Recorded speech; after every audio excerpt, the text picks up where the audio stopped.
শিক্ষা তো লিডার তৈরি করে। কিন্তু 90 সালে কিন্তু ডাকসু নিজেই জাদুঘরে চলে গেছে। 90-এর পরে যারা ক্ষমতায় আসছে তারাই তো ছিল তখন, তারা ডাকসু কেন করে নাই?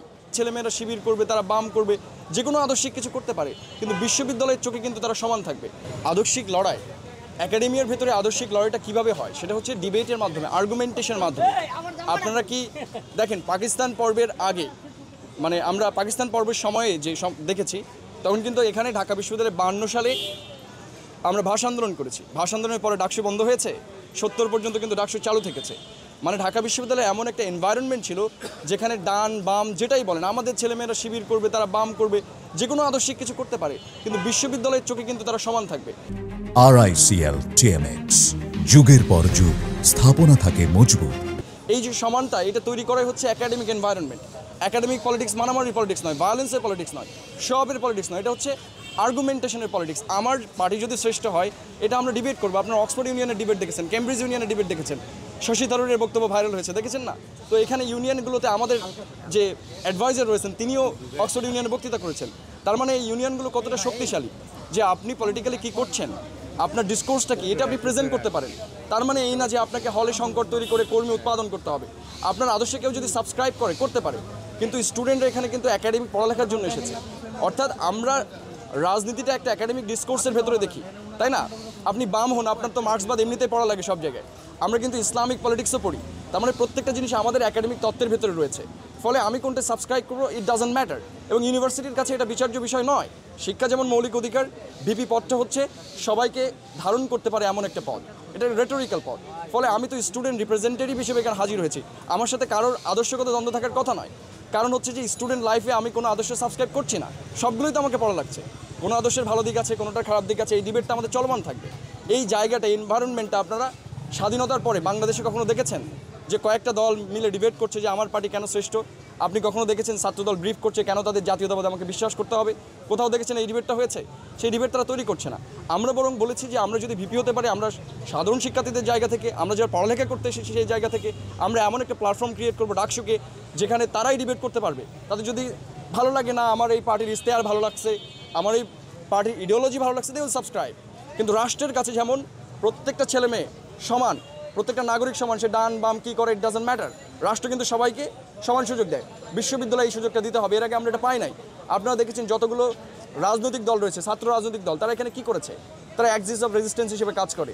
আপনারা ইরান ইস্যুতে এই কথাটা শুনেছেন, তাই না? হিজবুল্লাহর সাথে যখন যুদ্ধ হয় ইসরায়েলে, তখন লোকে কী বলে? হিজবুল্লাহ ইসরায়েল যুদ্ধ, কেউ কিন্তু ইরান ইসরায়েল যুদ্ধ বলে না। ফলে ঢাকা বিশ্ববিদ্যালয়ে যে ছাত্র সংগঠনগুলো রয়েছে, তারা হচ্ছে ওই যে মাদার পার্টিগুলোর একটা প্রক্সি। এখানে তারা কি অধিকারে আন্দোলন করেছে আমি একটু জানতে চাই, তাদের কাছে ওপেনলি জানতে চাই। ঢাকা বিশ্ববিদ্যালয়ে যতগুলো হল করা হয়েছে, প্রত্যেক টার্মে যতগুলো ছাত্র সংগঠন এখানে ইলেকশন করছে, তারা বর্তমানেও কিন্তু এক ধরনের ক্ষমতায় রয়েছে, আপনারা জানেন। এটা ওপেনলি হয়তো জানা যায় না, মানে এটা হচ্ছে ওপেন ট্রুথ আর কি, যে প্রত্যেকেই কিন্তু কোনো না কোনোভাবে ক্ষমতার সাথে কিছুটা সম্পর্কিত। এবং এর আগেও তারা ক্ষমতায় ছিল, তখন তো আমাদের বিশ্ববিদ্যালয়ে তারা হল বানায় নাই। তারা আমাদের জন্য কী নিয়ে এসেছে? যখনই আমরা স্টুডেন্টের কোনো অধিকারের আন্দোলন করেছি, প্রথমে হামলা কারা করেছে? যে স্টুডেন্ট অর্গানাইজেশনগুলো এখানে ছিল। ফলে যেটা বলা যায়, মানে এখানে আমরা বলতে পারি যে তারা স্টুডেন্টের অধিকার বিরোধী আন্দোলন করছে, এক ধরনের অধিকার বিরোধী। আমরা যখনই অধিকারের দাবি করেছি আমাদের উপর হামলা করেছে। তো এটাই যদি তাদের ছাত্র রাজনীতি হয়, তাহলে আমি এটা নিয়ে কী বলবো? এই জায়গা থেকে আমি বলেছি যে আমাদের একটি স্টুডেন্টস অটোনমি দরকার, যে ওই ইউনিভার্সিটি অটোনমিটা হয়েছে। স্টুডেন্টস অটোনমি কি, যে এই পলিটিক্যাল পার্টিগুলোর বাইরে আমাদের ভয়েসের দরকার আছে। তারাই মনে করে একমাত্র, যে আপনারা মিডিয়াও যেভাবে তাদের হাইট দিচ্ছেন, আপনারা একমাত্র মনে করেন যে আমাদের ভাগ্য নির্ধারিত হবে এই প্যানেলগুলোর হাত ধরে, আমাদের ভাগ্য নির্ধারিত হবে কোনো একটা ছাত্র সংগঠনের হাত ধরে। ওয়াই? আমরা কি ঢাকা বিশ্ববিদ্যালয়ের ছাত্ররা নিজেদের ভয়েস তৈরি করতে পারি না? আমরা আমাদের ভাগ্য নির্ধারণ করবো। This is students autonomy. সবাই যেভাবে বলছে আমরা এই উন্নয়ন করবো, আপনারা মনে করেন যে ডাকসু সেকেন্ড পার্লামেন্ট, মানে এটার একটা ফান্ডিং নিয়ে আসার ক্ষমতা রয়েছে। পার্লামেন্ট থেকে কি হয়, কোথায় কোন উন্নয়ন হবে, কোন বাজেট পাস হবে, ডাকসু কি এই ক্ষমতা রয়েছে? তার সাংগঠনিকভাবে এটা নাই। ডাকসু যেটা করতে পারে সেটা হচ্ছে অ্যাকাউন্টেবিলিটি তৈরি করা। এবং ভিপি কিন্তু একটা প্রোটোটিপিক্যাল পোস্ট। আপনারা যখন সাংবাদিক সমিতিতে নির্বাচন করেন, আপনাকে শোডাউন দেন নাকি? দেন না। তার মানে আপনাদের ফেস যে হয় তাকে দেখে বোঝা যায় যে এভারেজ মানুষ কেমন।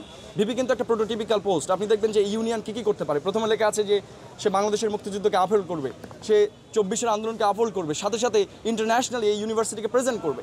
সো আমার কাছে মনে হয়েছে যে আমি ঢাকা বিশ্ববিদ্যালয়ের ছাত্র হিসেবে নিজেকে যে জায়গায় ফার্স্ট ইয়ারে ইমাজিন করেছিলাম, আমার বিশ্ববিদ্যালয়ের ওই জায়গাগুলোকে আমি অ্যাড্রেস করব।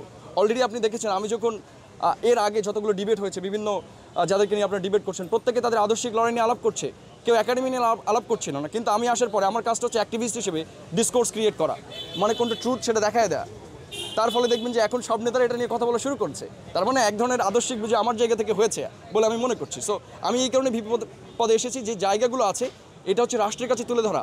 আপনারা কি কখনো গেছেন আপনারা এখনও যেতে পারেন আমাদের হলগুলোর ওয়াশরুম দেখে আসবেন, এই বিশ্ববিদ্যালয়ে কীভাবে ছেলেমেয়েরা থাকে। আপনারা দেখবেন যে প্রাইভেট ইউনিভার্সিটিতে যান বা জাহাঙ্গীরনগরে যান, কম্পেয়ার করে দেখেন। আমাদের ক্যান্টিনগুলোতে যান, সেখানে বসার এত দুর্গন্ধ যে অনেক ছেলেমেয়ে যারা বাইরে থাকে বা হ্যাবিচুয়েটেড ঢাকার লাইফে, তারা কিন্তু হলে খেতে পারে না। কেন পারে না? এই জায়গায় কিন্তু কোনোদিন মিডিয়া যায় না। এই যে আমাকেই দেখছেন আপনারা, মানে আপনারা আমাদের ভাগ্যটাকে তুলে দিচ্ছেন পলিটিক্যাল পার্টির হাতে। বাট আমরা 24-এ প্রমাণ করেছি আমাদের কোনো পলিটিক্যাল পার্টির দরকার নাই। আমরা ঢাকা বিশ্ববিদ্যালয়ের ছাত্র হিসেবে আমরা নিজেরাই নিজেদের ভাগ্য করতে পারি। তো সেই জায়গা থেকে আমি স্টুডেন্ট অটোনমি প্রপোজ করে ভিপি পদে দাঁড়িয়েছি, স্টুডেন্টের প্রোটোটাইপ হতে, যে আমাদের ভিপিরা আমাদের যে কোনো স্টুডেন্ট, আমি একা কেন দাঁড়িয়েছি, কারণ আমাদের যে কোনো স্টুডেন্টের ভেতর লিডিং ক্যাপাবিলিটি আছে, তাই না? শিক্ষা তো লিডার তৈরি করে। আমাদের ছেলেমেয়েরা কি আইবিএ থেকে বেরিয়ে বা এমবিএ করে ইংরেজি থেকে বেরিয়ে তারা কি রাষ্ট্র পরিচালনা করছে না? তারা কি বড় বড় ব্যাংক পরিচালনা করছে না? তাহলে তাদেরকে আগে থেকে ম্যান পাওয়ার ছিল নাকি? তারা তো একাই গিয়েছে তাদের যোগ্যতায়। আমাদের প্রত্যেকটা ছেলেমেয়ের ভেতরে এই পটেনশিয়ালিটি আছে, হয়তো তারা দাঁড়ায় নাই, আমি দাঁড়িয়ে গেছি। সেই জায়গা থেকে আমি আসলে বিপদে এসেছি। যে প্রপোজিশন তাদেরকে এক ধরনের বলেছি, তাদের আধিপত্যটা আমি কমাতে চাই। Already they are powerful. তাদের তো ঢাকা বিশ্ববিদ্যালয়ে কাজ করতে কোনো অসুবিধা নাই, তাদের টাকা পয়সা ফান্ড সবই আছে, তাদের তো ডাকসুর দরকার নাই। এবং তাদের যদি ডাকসুর দরকার হতো, আপনারা জানেন 1990 সালে ইলেকশন হয়েছিল, এই যে ডাকসুর ভেতরে গেলে দেখবেন একটা জাদুঘর রয়েছে, ছোট একটা সুন্দর জাদুঘর। কিন্তু 90 সালে কিন্তু ডাকসু নিজেই জাদুঘরে চলে গেছে। 90-এর পরে যারা ক্ষমতায় আসছে তারাই তো ছিল তখন, তারা ডাকসু কেন করে নাই, তাই না? তারপরে আপনারা দেখেছেন 37 বছর পরে ডাকসু ইলেকশন হয়েছে, তারপর আবারও বন্ধ হয়ে গেছে। তার মানে আমাদের তারা ভয় পায়। তারা নুরু আসার পরে ভয় পেয়েছে, একজন সাধারণ স্টুডেন্ট বিপি হয়ে গেল, তাদের ক্ষমতা তো থাকলো না। এখনও আমরা শুনতে পাচ্ছি যে ইলেকশন ইঞ্জিনিয়ারিং করার চেষ্টা করা হচ্ছে। যারা পলিটিক্যাল পার্টিগুলো আছে তারা চেষ্টা করছে যে এখানে যদি আধিপত্য কমে যায় রাজনীতি থাকবে না। তো এই কারণে তারা ইঞ্জিনিয়ারিং করার চেষ্টা করছে বলে আমরা নানা জায়গায় শুনতে পাচ্ছি, গুঞ্জন রয়েছে। তো সেই জায়গা থেকে চাপ তো অবশ্যই অনুভব করছি, কারণ সব পার্টিগুলো আমাদের বিরুদ্ধেই ক্যাম্পেইন চালাচ্ছে, একসাথে মিলে বলা যায়। এতদিন ছাত্র ছিলাম, বললাম তো, অনেকেই বলছে যে আপনি বিশ্ববিদ্যালয়ে কী করেছেন ভাই, আমি কি এমপি নাকি, আমি কি মিনিস্টার, বিশ্ববিদ্যালয়ে কী করবো? আমার কাছে হচ্ছে অ্যাকাউন্টেবিলিটি তৈরি করা। আমি অ্যাক্টিভিজম করেছি 19 সালে আমি যখন ভর্তি হয়েছিলাম, তারপর থেকেই শেখ হাসিনার বিরুদ্ধে যদি আমার ব্যাচে 4-5 জন লড়াই করে থাকে, আমি একজন। বাট আমি কোনো পলিটিক্যাল পার্টিতে সাবস্ক্রাইব করি নাই, বিকজ আমার পজিশন থেকে এটাই করার উচিত। কেউ কলম দিয়ে করবে, কেউ ওয়েপন দিয়ে করবে। যার ওয়েপনের ট্রেনিং নাই, তাই বলে লেখকদের কি কোনো দাম নাই, অ্যাক্টিভিস্টদের দাম নাই? তাই তো ডিসকোর্সগুলো ক্রিয়েট করে। সো আমি বলতে পারি যে এই রাজনীতিতে আমার বয়স হচ্ছে যেদিন আমি নমিনেশন সাবমিট করেছি, সেখান থেকে শুরু হয়েছে। তবে 21 তারিখে সাবমিট করছি নাকি জানি না। অন্য পার্টিগুলো বিভিন্ন জায়গায় আমাকে দেখাচ্ছে যে এই ছেলে তো ডক্টর মোহাম্মদ ইউনূসের মতো হবে। ঠিক আছে, আপনারা জানেন এটা আমি দেখেছি, বা তারা হচ্ছে নুরুর মতো হতে পারে। আমি দুইটা এক্সাম্পল এখানে দিই। এই যে আন্দোলনটা সংগঠিত হয়েছে, আপনি জানেন যে ঢাকা বিশ্ববিদ্যালয়ে যখন নুরুল ইসলাম নূর, আমার ডিপার্টমেন্টের বড় ভাই, তার অনেক পরের ঘটনা আমরা দেখব, সেটা নিয়ে আলোচনা না করি। সে যখন ভিপি ছিল ঢাকা বিশ্ববিদ্যালয়ে, সে যতবার মার খেয়েছে, তার স্পাইন পর্যন্ত ভেঙে গিয়েছে। কোনো স্টুডেন্টকে তার পাশে দাঁড়িয়েছিল, কোনো ছাত্র সংগঠন দাঁড়িয়েছিল, দাঁড়ায় নাই।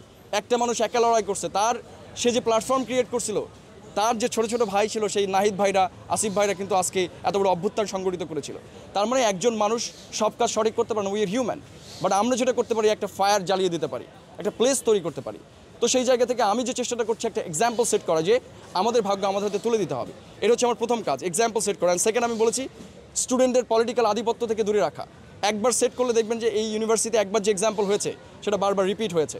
সো এক্সাম্পল সেট করাটা আইনের ভাষাও, যখন আপনি কোনো আইন না পান, তখন কিন্তু আগের যে এক্সাম্পল আছে ওটা দিকে বিচার করেন। দ্বিতীয়, আমি যেটা বলেছি প্রধান সমস্যাটা সমাধান করা, সেটা হচ্ছে রাষ্ট্রের সাথে ঢাকা বিশ্ববিদ্যালয়ের একটা শত্রুতার সম্পর্ক আছে। আপনারা বারবার মনে করেন যে আমরা রাষ্ট্রকে অনেক কিছু দিয়েছি, আমরা অনেক আন্দোলন দিয়েছি, এটা তো আমাদের নাগরিক দায়িত্ব। ছাত্র হিসেবে কী করেছে এই প্রশ্ন আপনারা করেছেন?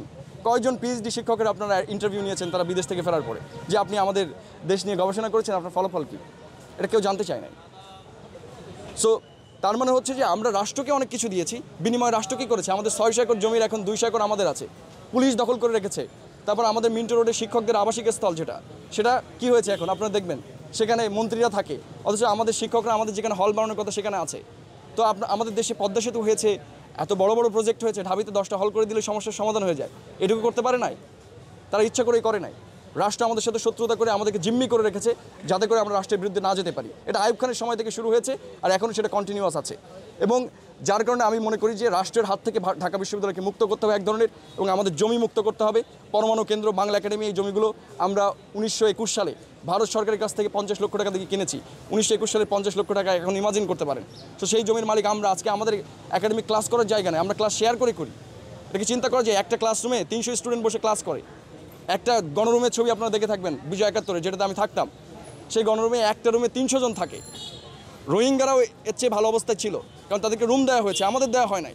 এটা নিয়ে আমরা কোনো ডিসকোর্স দেখতে পাই নাই। আপনি একটা ঢাকা বিশ্ববিদ্যালয়ের ছাত্র, যাকে আপনি বলেন জাতির শ্রেষ্ঠ মেধাবী সন্তান বা বাংলাদেশের সর্বশ্রেষ্ঠ বিদ্যাপীঠ, সেই ছেলে ছাদে ঘুমাইতো। আপনারা দেখছেন এটা? পুকুর পাড়ে যেয়ে ঘুমাইতো, কারণ তার হলে থাকার জায়গা নাই। SM হলে আপনি দেখবেন বারান্দায় ঘুমাতো, বৃষ্টি হলে তারা ঘুমাইতে পারতো না। তো এই বিশ্ববিদ্যালয়ে রাষ্ট্র আসলে কী দিয়েছে? রাষ্ট্র শুধু আমাদের থেকে নিয়েছে। আমাদের এখন সময় আমাদের হিসাব বুঝে নেয়। সেই জায়গা থেকে আমি মনে করি স্টুডেন্টের এই ডিসকোর্সটা আমি নিয়ে আসবো, এবং রাষ্ট্রের কাছে আমাদের যা প্রয়োজন সেটা আমরা রাষ্ট্রের কাছে জানাবো। আমরা পাই আর না পাই সেটা পরের প্রশ্ন, কিন্তু আমরা ডিসকোর্সটা তৈরি করবো। That's it, thank you.